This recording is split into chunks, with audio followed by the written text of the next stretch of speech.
Hello, you're listening to the Small Business Show. I'm your host, Swire. My guest today is David Oates. He's a public relationship expert from Public Relations Security Service.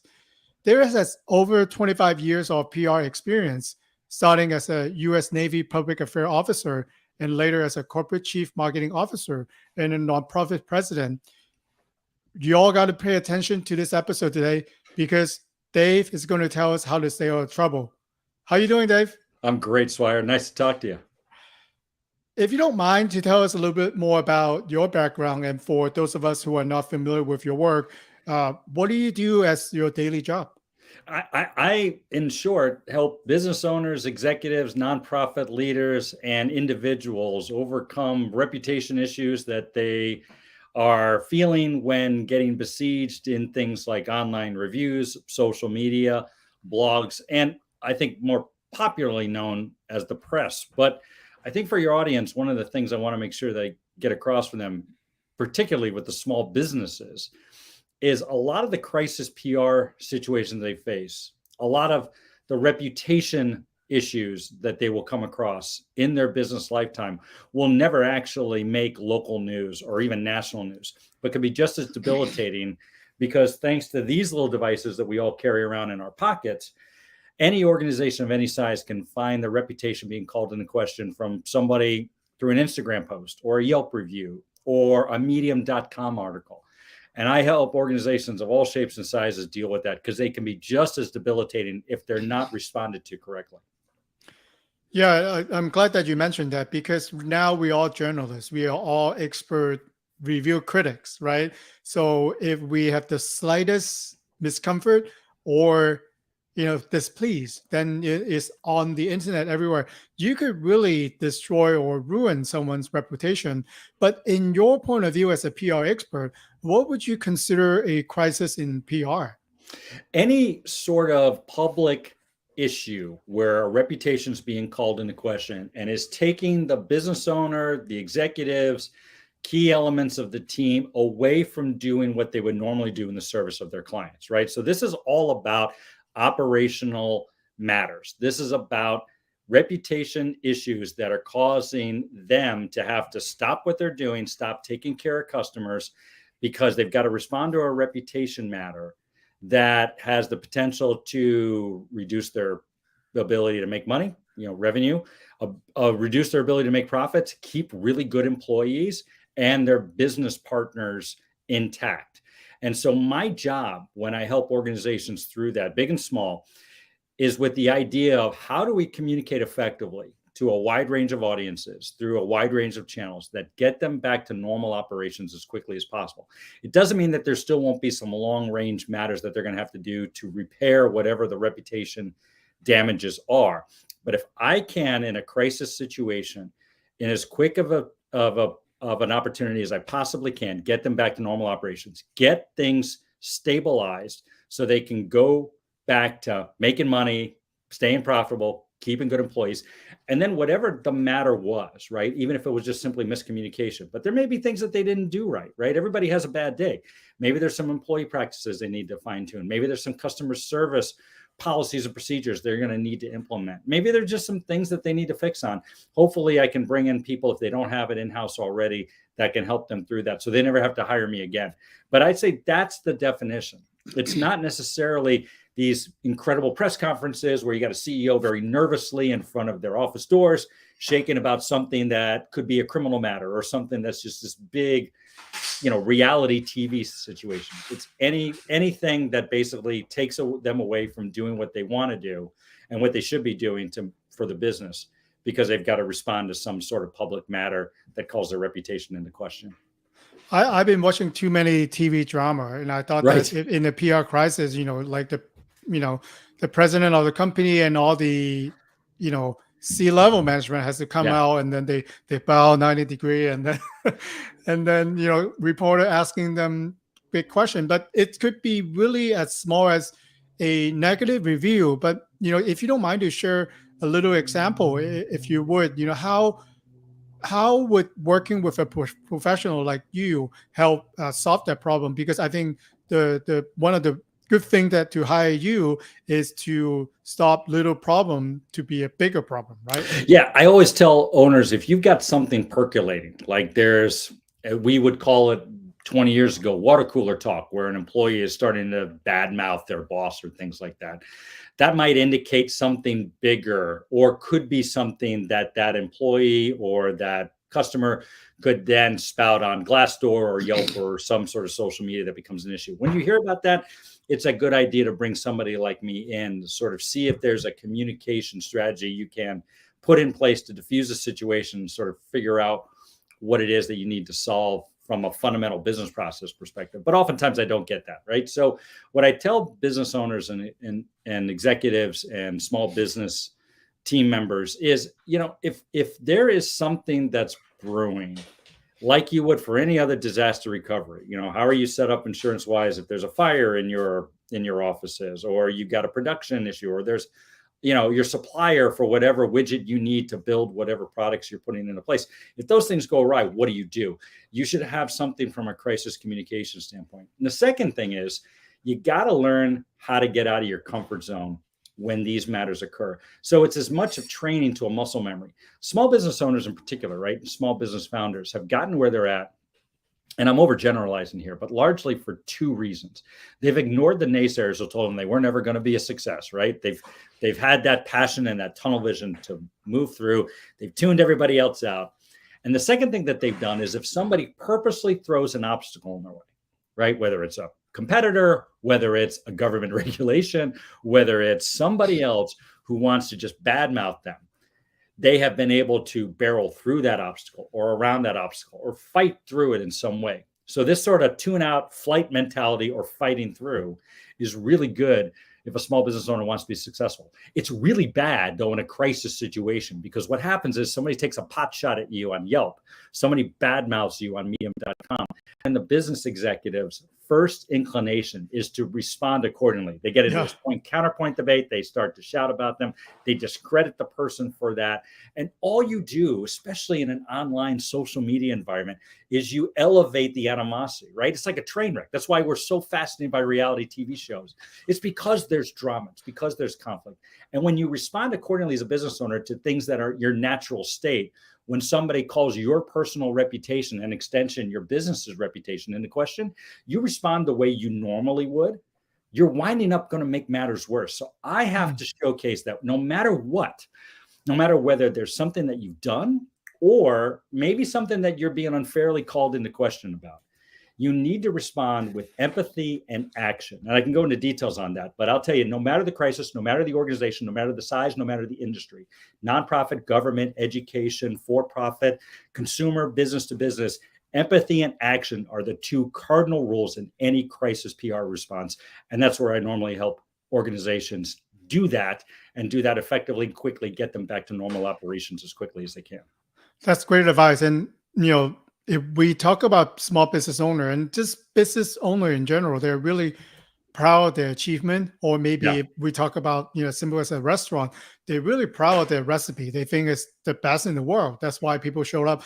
And sometimes for whatever reason, it gets cold or it didn't get the right time to the client. And then they feel free pretty much to say stuff on, at least I could think of 20 platforms that within my cell phone I could have access to right now, and that could go really far, and then if, like you said, if you don't respond it properly, and if you try to argue with the client, customer is always right, and people always, I think people will always be on the side of the customer. People normally don't stand behind their business. Do you agree? Is it some of the must never do for crisis for PR? Yeah, Swire, you're absolutely right. It goes back to, sometimes it's the perception of somebody and not necessarily the reality. And this is where business owners and small business owners, particularly small business founders, find it difficult to not respond when somebody says, you know what, you've got the worst ravioli I've ever had. Like, it's just not good. And here's why. You know what? If you've got 100 positive reviews because you have cultivated an audience that loves you, and you get one person who writes a bad review saying they don't like it, haters are going to hate sometimes. So part of the answer is not only knowing what to respond, but doing it in such a way that you're not discrediting somebody who has a difference of opinion. I'll give you an example.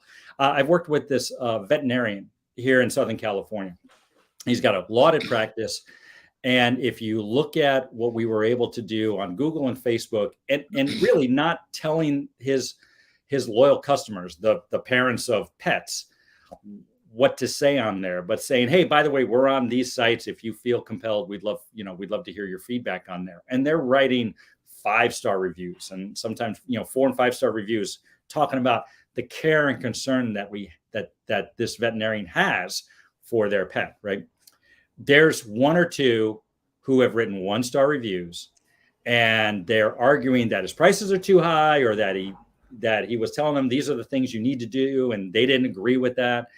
And maybe the person just didn't want to pay for the procedure that the veterinarian, based on his training, suggested that they do. And they wrote a negative review.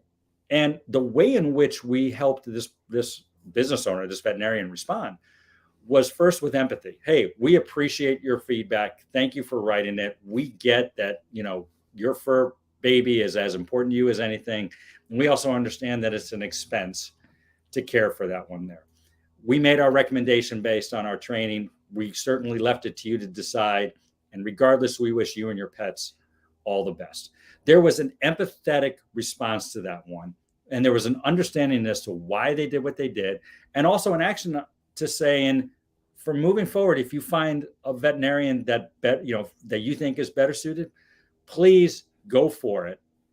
We're just wishing you all the best in the process. Mm-hmm. Whereas, because that individual was basically calling the veterinarian's integrity into question, right? Calling this person essentially somebody who was being opportunistic and just overcharging for procedures, right? And to a business owner, especially a trained person like this, who spent years in school becoming a licensed veterinarian, right? That person's going to take it personally. This is very much a reflection of their identity. And this veterinarian would have understood, I guess is what I'm trying to say, that this veterinarian would have responded in a little more acrimonious area. Hey, I know this. I've been in this field for X amount of years, and I know what's going on there. And that's probably how he was feeling. But we trained him that that's not the way you want to respond. Because again, I'm not trying to change the mindset of that reviewer. That hater's going to hate. But I'm going to telegraph to everybody else who's going to look on that Yelp page or that Google page or that Facebook review page that this is why we did what we did. And they can make their own choice. And when I've got dozens of other 5-star, 4-star reviews, everybody puts that in perspective. Okay. So we talked about it, and you generally gave us a good example. The same situation, but it's how you respond that kind of, if you could take it to rest or if you escalate it. So what are some of the never do for, crisis PR event? Are there any more that we should be aware of? In addition to the, don't go point, counterpoint debate, watch your tone, not show empathy and action. I think the other thing that you never want to do is not respond. If it's a genuine, even if it's not, let's stick with the review example here, because we've done this on occasion with this veterinarian and for others. There are times in which the business owner will look at a review on their Yelp page and say, that is not a customer. This is a rival putting a fake review out there. We shouldn't respond to that one. And I say, no, you need to respond. But here's how we do it. And the way in which we responded to somebody that you think is a fake review is to say, hey, we're really sorry that you feel like you've had this experience.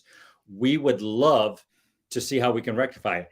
By the way, we don't have a record of you being a customer. So would you mind calling our number here so we can try to triangulate who you are relative to what we see? And again, the idea is I'm not going to change the mindset of that reviewer, particularly one that's a fake reviewer, but I'm telegraphing to everybody else on that page, this one you might not want to take into account. This one's probably bogus. And that's the element of that one. But I would say 9 times out of 10, you're going to want to respond. Now, that doesn't mean that 1 out of every 10 times that you should respond. If it's truly something that is a tree that fell in the woods that no one heard. So borrowing that vernacular, right? I'll give you another example. There's a nonprofit I'm working with on the East Coast that does some amazing work, again, on behalf of animals. And I don't specialize in that field. I just happen to have two clients that are in that space, at least generally. There's a small activist group that's taken exception to how they do their good work, and they are chattering amongst themselves is the best way I can describe it on Twitter. But if you look at how their tweets are being shared, how they're being promulgated, it's not going anywhere. It's staying in that little bubble.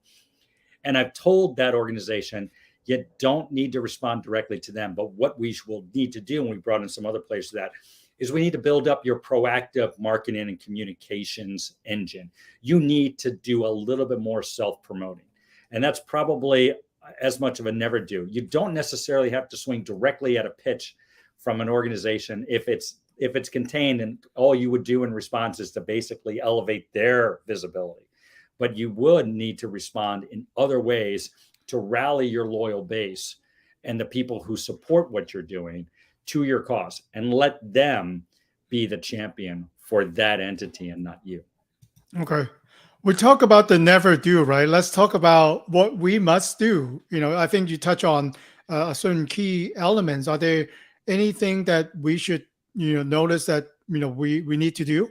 We talked about the empathy in action. I think I brought that up multiple times. I would also say one of the must-dos is to know what people are saying about you. You need to not be the last person who sees when there is a social media comment or an online review or some sort of blog. It's scary sometimes to know to find out what people are talking about you. And there are free tools that you can do that so that you are aware from it. Right. And Google has a Google Alerts that's free. If you've got a Google account, you can sign up, enter in certain keywords, which you should do for your organization. And for business owners, executives, nonprofit leaders, I would also set up Googling your own name. Put in quotes your name and see what comes up. And you can set up the system where it'll alert you within a couple of hours of somebody posting something. There are free social media tools where you can use specific hashtags to your organization so you know when somebody's talking about you. Because if you know when somebody is actually making positive or negative comments, then you've got the ability to respond quickly. One of the elements in a crisis communications is speed. It's knowing how to project that empathetic and action-oriented message in a timely manner that allows the audience, or if the audience member is just hell-bent on sticking to their narrative, the other people that will see it, that you are responsive, that you care, and you are taking action. If you delay that for any considerable length of time, you will be perceived as somebody who is uncaring or not understanding your own business. In other words, you're incompetent. And speed is of the essence, particularly in this day and age where there is no more news cycle. This goes back to where I think the front line of crisis PR, particularly for small business. It's not the 6 o'clock news. No one's watching that, sad to say. It's not the morning paper. No one's getting it, sad to say. It's somebody with an Instagram following, somebody who's on LinkedIn, somebody with a Yelp page. People are going directly to friends and families and these perceived influencers for their information. And that is an ongoing 24/7 operation. There is no news cycle. Something goes down, somebody's calling your reputation into question, you've got an hour. That should be your mindset to respond. Well, you talked about influencer. I think this is somehow can make or break a small business, especially if you're a retail business where you have a lot of foot traffic. Yeah. I can tell you more than once I've heard story that certain mom and pop restaurant who's been in the neighborhood hidden for 50 years. And then one influencer, when they eat their food and they think it's amazing, post it on their platform, and then it blow up the business. Now everyone's going there, the news is going there, celebrities are going there. Like, how would you say we could capitalize on a certain individual being a fan for the company, and we can creatively use PR to our advantage? Oh, of course. I deal in the crisis PR space. I tell people, call me when stuff goes down, and depending on the audience, I may use more colorful language for that. But so that's my lane. But there are some dynamite, not only PR people, but I would suggest to you that there are some terrific digital marketing specialists that target small businesses, and I know some great ones with local footprints and national footprints that do exceptional work, not only in the PR side, which you would call the traditional one there, but in social media and targeting those influencers and having a consistent engine to do that. I don't care the size of the business, right?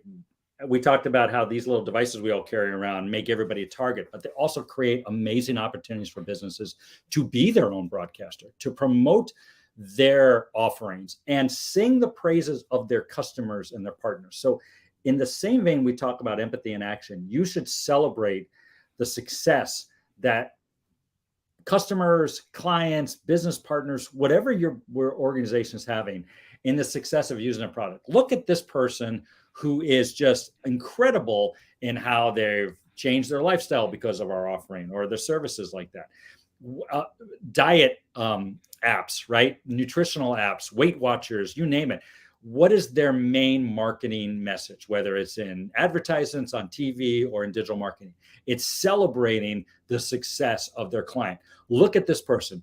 What an amazing story. Dropped tens, if not hundreds of pounds, and they're healthier in their lifestyle. We just happen to be the offering that allowed them to do it. But they did the hard work. They had the courage to do so. They're celebrating that success. And in doing so, they make themselves look good.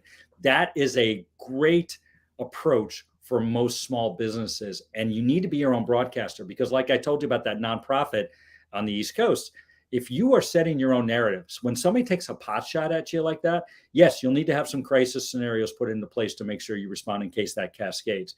But you will create an audience that will come to your aid without any prompting, because they believe in you. They are, bought into your offerings and your vibe and your culture, and they will come to your aid. I've seen that several times. So yes, small businesses need to take that seriously. If you don't have an active social media presence, if you don't have an active PR presence, you can do so, and oftentimes for very little money, if any at all. Well, so let me put it this way, and I'd like to see your answer, because I've had discussion with different experts. Some of them are digital marketing experts, and for platform, I know Google, you can remove a review. I know Right. Facebook, you can hide a review. In certain websites, you could still hide them. Isn't removing bad reviews better than to respond to it? What are your thoughts? The only way to do that, though, is if the reviewer violates a terms and conditions of the site. Yelp's a prime example from that, because people are like, hey, this is a bogus review. This person is spouting untruths. It's a client. They're just wrong. They were having a bad day. They took it completely out of context. And Yelp is going to turn to them and say, that's not our game. We are not here to mediate disputes and to argue on facts. They may have a revenue reason to do so, but the reality is that they're not going to get in the middle of somebody who has a perception and is willing to state it publicly on that. The only way they will remove a review is if somebody says something inflammatory, like I want to burn your business down, or things like that, things that are promoting violence or hate speech or things like that. They'll remove those. And if you can prove without a shadow of a doubt that the person, it wasn't a customer. There was one reviewer for that veterinarian. It was actually a lawyer who wanted to represent this one client in a litigation. And he wrote a bad review. And it was like, look, this person's not a customer. This person's the lawyer for this one there. Yelp removed that review for this individual. But those are far few exceptions to the rule. So the key is, again, not be so concerned about removing the bad comments, but responding to those, as I mentioned, with empathy and action, and doing so in a way that doesn't come in with the mindset of I'm trying to change this reviewer's mind. I'm not entering a point-counterpoint of debate. I'm responding to this comment. I'm showing I care, and I'm telegraphing to everybody else on that review site that this one may want to take out of context, or in the cases where the business might have messed up, right? We're all human.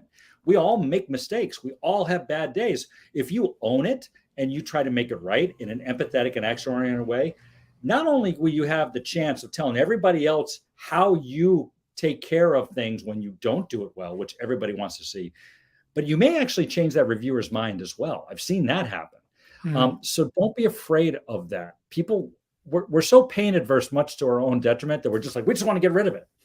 How about lean in and take care of it in a way in which, from a trained crisis PR perspective, will actually get you back to normal operations, and in many cases could endear yourself even more to your customers than you would have ever thought possible. Yeah, I think there's actually another easier way too. If you have to call Dave and he come in and help you, that would probably be later already. So I think one thing that we can all do in customer service standpoint, I don't care if you're retail or if you're a service-based business, just ask your customer when they finish their order, are you happy with our product and services? What do you have any feedback for us? If you, a lot of times people feel like they're not getting heard or understood. Yeah. That's why they go online. If you address it then, or if you're going back to the restaurant, right? I know that our fridge is not working today, so we don't have ice or whatever that it is. Sorry about that. Here is a $10 coupon or whatever that it is. That might be it. They won't go online and badmouth you. They actually may take a picture and share. Oh, okay, this is what they've done. So this could be avoided, right? So like I want to bring my question to you is, can a crisis PR be prevented? And if what I just gave you a good example. Yeah, no, you're absolutely right. Yes, it can be prevented or at least mitigated on a large extent. And it's done so from two reasons. And it kind of ties into what we talked about on the must do's, right? In addition to responding well with empathy and action to an actual crisis, being able to get that feedback and monitoring comments that are being made in some sort of setting before it becomes a crisis is so important. So I'll go back to that veterinarian example.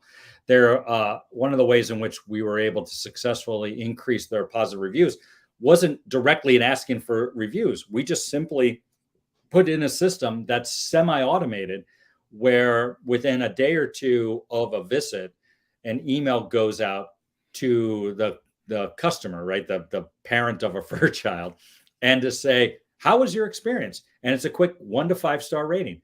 And if it's a 4 to 5 star review, we're like, hey, great. By the way, here are some review sites if you feel compelled. But if not, we're just happy for the feedback. And if there's a 3-star or less rating from that individual who responds, there's an immediate form that says, please tell us more.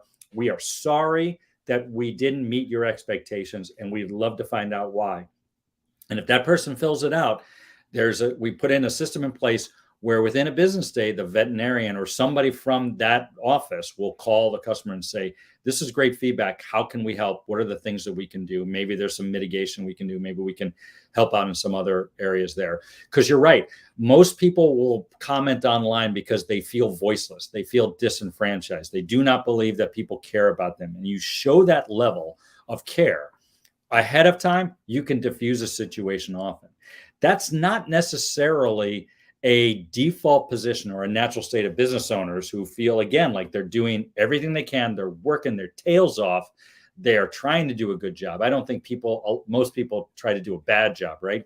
But so when somebody says you didn't do enough or you didn't do it right, they're going to take that personally. And in some cases, small business owners working 60, 70, 80 hours a week in some cases, they're just flat out tired. They don't want to hear one more bad mouth from somebody. And then that anxiety and that fear will convert to anger. And if somebody does it online, your natural response, because everybody does it on impulse, is to text back certain things that you wish you could say. And unfortunately, in this day and age, once it's out there on a social media platform or a blog, it's there forever. Yeah, I think you brought up really a lot of good point. And if the following system, if you could do it better to actually have a representative to call them, Right. then you can actually turn a 3-star review, if they could change it right on that platform, back to a 5-star. So you might just address one thing really small, like you didn't have your AC on that day. Oh, sorry about that. It was, just explain it 30 seconds, right? You could, do you think that we solve your problem? That as simple as that. And putting my sales hat on, if they say, okay, now we're happy, and then you could follow up actually with asking them for more referrals. Yeah. So that's the great time for a salesperson to do that. And a lot of business owners actually don't follow up with them right now because, like you said, they might be busy. Find someone else if you could afford to, that are just the job is follow up, or even have your salespeople to do the follow up, and then you ask for the right script, to ask for referral and additional feedback, and turn them to a repeat customer. Good communication in proactive times or in crisis times can have a return on your investment, right? Not only, we've sort of talked about getting back to normal operations and preserving revenue and profitability, but if you have something in place, going back to how you prevent a crisis from occurring, where you ask for feedback and you listen to your customers and you got system in places to do that and showcase an empathetic and action-oriented engagement, you will actually turn that issue, however small it might be, into a fantastic lifetime revenue opportunity. That client will feel more engaged. They will feel more empowered. They will feel more loyal and connected to you. And right, not only are they going to buy more, but they're going to tell their friends and their family. And that's any small business owner knows, best marketing, word of mouth. Somebody else singing your praises, telling their friends, coming into your coffee shop, your local shoe place, your restaurant, your vet office, your plumbers, your, pick whatever service, insurance, whatever the case may be. And having a communication plan in place for not a lot of money, a little bit of sweat equity, and some marketed discipline, you can go a long way. And better all, you can not hire me. And that's an expense. I'm happy to charge. I'm happy to help. But oftentimes were opportunities that most people didn't see to prevent you spending the money on my services. There's a lot of good advice today. And thank you for giving us all the tips for how to stay out of trouble. But for those of us who might wanted to find out a little bit more about what you do, or we can see some crisis brewing in their business, what would be the best way to reach out to you, Dave? There's plenty of ways to do so. My website, publicrelationssecurity.com, publicrelationssecurity.com is a good resource. I've got some articles and some other blog sources, but you can go on to the contact page and you can schedule a 15-minute free phone call with me just to talk about something that you may have had a bad dream about. I'm happy to do those all day long. If you Google Dave Oates Crisis PR, my LinkedIn page pops up, my Twitter handle pops up, Dave Oates Crisis PR. You'll find me, and I'll be glad to engage and connect with you. Swire, this has been a real treat. Thanks so much for the opportunity and the time to talk with small business owners. Thank you so much, Dave. I'll include all your contact information in the show notes. Thank you.